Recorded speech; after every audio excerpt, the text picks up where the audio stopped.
Salut tout le monde, c'est Atomium et bienvenue dans cette nouvelle chronique de l'univers du jeu indépendant. Alors cette semaine on va s'intéresser à Frogato and Friends, qui est un jeu, eh bien écoutez, gratuit. Voilà, ça faisait longtemps que je vous avais pas proposé quelque chose qui n'était pas payant, et donc là eh bien c'est le cas, et en plus c'est bien. Donc c'est disponible sur PC et Mac sur le site des développeurs gratuitement. Par contre c'est payant si vous l'achetez dans sa version mobile, donc disponible aussi sur iPhone et Android. Vous êtes nostalgique de l'époque 16 bits et vous aimez les jeux de plateforme simples et sans prise de tête, eh bien Frogato and Friends vous plaira sans doute. Dans un style qui n'est pas sans rappeler un certain Tombi ou All Boy que je vous avais présenté dans la toute première chronique, ce jeu va vous faire vivre une aventure remplie d'humour. Vous contrôlez une grenouille qui va parcourir une île pleine de surprises. Côté contrôle de jeu, c'est du basique et efficace, une touche pour sauter, une autre pour tirer la langue et avaler vos adversaires. Il est également possible de courir en appuyant 2 fois de suite sur la touche directionnelle. On se retrouve donc face à un titre qui aurait très bien pu faire mouche à l'époque de la Super Nintendo, et même aujourd'hui la magie opère. En plus d'avoir une jouabilité intuitive et agréable, Frogato peut se vanter d'être très réussi visuellement, mais pas seulement, car les musiques et le son qui vous accompagnent sont eux aussi de qualité. Comment ça, vous n'êtes pas encore convaincu? Eh bien dans ce cas, je suis sûr qu'un petit peu de gameplay saura vous donner envie de vous lancer vous aussi dans l'aventure. Alors, voyons ça, qu'est-ce qu'on a par ici? Ça ressemble à une boutique. Oh là là, mais que c'est magnifique. Alors, je sais que c'est pas du goût de tout le monde, je l'imagine bien, mais franchement, pour tous ceux qui sont fans un petit peu des jeux 2D et tout ça, même notamment de pixel art, franchement, la côté 2D, c'est absolument magnifique, c'est très très réussi. On a de beaux scrolling d'ailleurs au niveau de, au niveau des environnements et tout ça, si vous regardez un petit peu en profondeur. Enfin bref, c'est très très beau. Alors, ce que je voulais vous montrer dans ce jeu-là, eh bien plusieurs choses. Dans un premier temps, déjà, tout l'aspect, on va dire artistique, que ce soit la musique ou le visuel, mais ça bon maintenant vous en êtes rendu compte.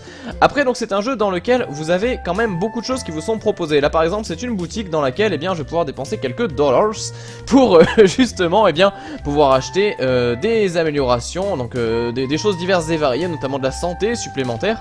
Et donc eh bien là ce qu'on va pouvoir faire dans un premier temps c'est voir un boss, alors un pseudo boss mais c'est quand même un petit boss. Avant toute chose, donc là c'est une partie qui est pas très avancée que je vous montre, c'est tout simplement pour ne pas spoiler et surtout parce que au moins voilà ça me permet de vous montrer finalement les choses qui sont essentielles. On va aller de suite à l'essentiel. Donc regardez ici une magnifique carte du monde. Donc regardez ça, elle est très très belle, elle est très vaste, vous le voyez, il y a plusieurs environnements qui sont disponibles, ça promet de grandes choses, j'imagine que, voilà, moi je suis pas arrivé encore tout au bout, mais je peux vous dire que ouais, il y a des choses à voir, et surtout, eh bien finalement ça rappelle un petit peu ce qu'on a pu faire par le passé, et donc c'est vrai que pour tous les nostalgiques, je pense que là c'est une très bonne pioche, et en plus c'est gratuit, je le redis. Ensuite, autre chose, donc le fameux boss que je voulais vous montrer, donc regardez, vous avez de temps en temps des combats en fait qui vous sont proposés, donc là nous allons dans le village de la crevasse, dans lequel on va essayer de passer. Et au grand malheur, voilà, qu'est-ce que... Toi! Et donc là vous voyez c'est un personnage en fait donc vous avez des personnages avec qui vous parlez, vous avez plein de dialogues comme ça, et c'est ça qui amène un petit peu aussi l'humour finalement, c'est ça qui va être assez drôle. Donc là voilà, c'est ce que je pensais, est-ce que tu pourrais bouger juste un petit peu, vous voyez, il demande tu peux te casser gentiment s'il te plaît, j'ai besoin de faire quelque chose en ville. Et donc là il lui dit non je peux laisser personne pour ce portail, voilà, donc on peut pas y aller, sans cette clé tu ne vas nulle part, donc il va nous falloir une clé qu'on n'a pas. Et donc du coup on lui demande est-ce que tu as la clé, et là il dit hors de question, il faudra me passer sur le corps, ça peut s'arranger, blablabla. Et donc là voilà, le combat commence. Alors c'est un combat qui est assez simple, je vous l'ai dit dans la présentation, en fait on peut tuer les ennemis en les avalant. Là en l'occurrence non, ce qu'il faut faire c'est lui sauter dessus, un petit peu à la façon d'un Mario. De toute façon vous avez plein de clins d'œil comme ça à différents jeux de plateforme. J'ai cité par exemple Tombi dans la présentation. C'est vrai que pour tous ceux qui ont fait Tombi, en fait vous retrouvez un petit peu cette structure là avec des quêtes et tout ça. Et voilà, donc là j'ai pu du coup le vaincre. Victoire! Et donc je récupère la fameuse clé, je la mange. Et je m'en sers ici pour ouvrir le portail. Donc vous voyez, il y a des petits combats comme ça qui sont sympas à chaque fois avec un affrontement particulier. Par exemple, le premier boss du jeu, c'est avec des missiles. Vous devez avaler les missiles pour les renvoyer ensuite contre les adversaires. Et là voilà, donc le personnage qui va vous indiquer un petit peu l'histoire, en fait, les quêtes. Donc voilà, par ici, c'est bien que vous soyez arrivé jusqu'ici en un seul morceau. Oui, ces idiots ont monté une petite embuscade. Bon, et maintenant? Alors comme vous le savez, la ville est divisée en deux. Cette moitié de la ville est verrouillée par 1000 grammes et il tient la plupart des habitants prisonniers. Ils sont attachés par les maisons sous surveillance, vous les libérez. Je suis sûr qu'ils vous aideront, normal, etc. etc. Donc vous voyez, vous avez toute l'histoire qui vous est racontée comme ça. Et donc eh bien vous avez des quêtes en fait qui vous sont données. Alors il manque un indicateur de quête, c'est vrai que si vous quittez le jeu, vous revenez 2 mois plus tard, vous savez plus tout ce qu'il faut faire. En revanche, généralement c'est assez bien fichu parce que vous devez en gros, comme dans tout bon jeu de plateforme simple on va dire, aller vers la droite, voilà. C'est du classique et donc du coup vous n'avez pas forcément à vous prendre la tête. Alors là je vais faire très attention. Hop là, non. Ah. c'est pas facile, c'est pas facile. Donc vous avez en fait la possibilité de les vaincre comme ça, sachant que la plupart du temps, bon, c'est des ennemis que vous devez avaler. Et en fait, quand vous les avalez, que vous les recrachez, eh bien, ils sont assommés. Donc là, on va le voir avec le petit qui se balade, hein, vous allez voir ça. Hop là, non, alors, je vais pas y arriver. Donc là, celui-là, j'ai réussi à le blesser, mais c'est pas tout le temps qu'on peut les blesser de cette façon-là. Et là, je suis en train de faire très attention parce que je sens que je vais... Ah, je vais peut-être mourir. Non, il faut pas, il ne faut pas. Allez, un peu de force s'il vous plaît. Voilà, donc là voilà, j'avale et ensuite je le recrache.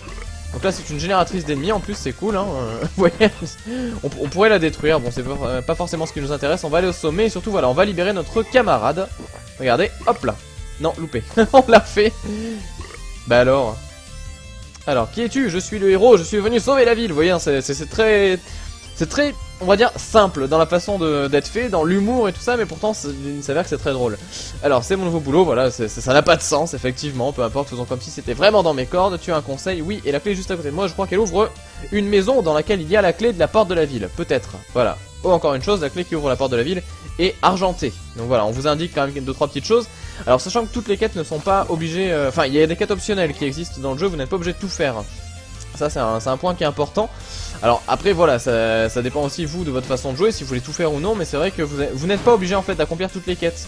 Et donc ça ne vous bloquera pas dans la suite de l'aventure, mais bon je vous conseille quand même de tout faire, ne serait-ce que pour avoir une durée de vie on va dire maximale.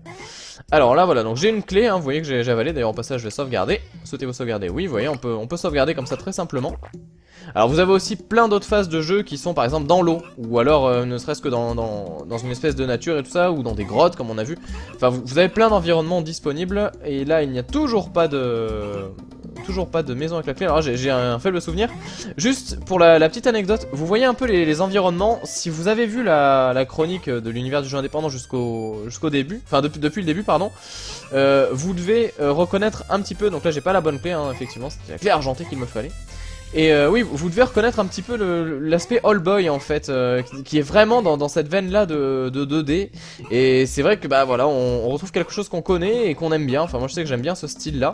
Et pour le coup bah pour un jeu gratuit c'est du très haut niveau. D'ailleurs j'en ai parlé avec un ami, peut-être certains d'entre vous le connaissent, de Rive, qui était assez d'accord avec moi pour dire que si ce jeu était sorti à l'époque de la Super Nintendo, il aurait fait un massacre. Et il aurait mis, je pense qu'il aurait mis minable pas mal de jeux de plateforme qui étaient sortis à l'époque, ou en tout cas il les aurait largement égalés. Et je fais n'importe quoi, je n'arrive pas à sauter. Bon de toute façon c'est pas bien grave, voilà, je vous ai à peu près montré tout ce qu'il fallait. Au moins tout ce qu'il faut pour que vous fassiez vous fassiez votre propre idée de ce jeu, et pour que peut-être vous ayez envie de l'essayer. Donc je le rappelle, ça s'appelle Frogato and Friends. Et donc et bien voilà, en tapant simplement sur votre moteur de recherche pardon, Frogato, vous tomberez donc sur sur tout ce qu'il faut pour télécharger ce jeu gratuitement sur PC et Mac. Voilà, donc un jeu qui est disponible sur les deux plateformes.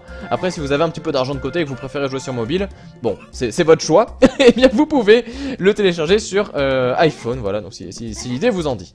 Allez, sur ce, je vous souhaite à tous un très bon week-end et je vous dis à très bientôt pour une nouvelle chronique de l'univers du jeu indépendant. Salut tout le monde!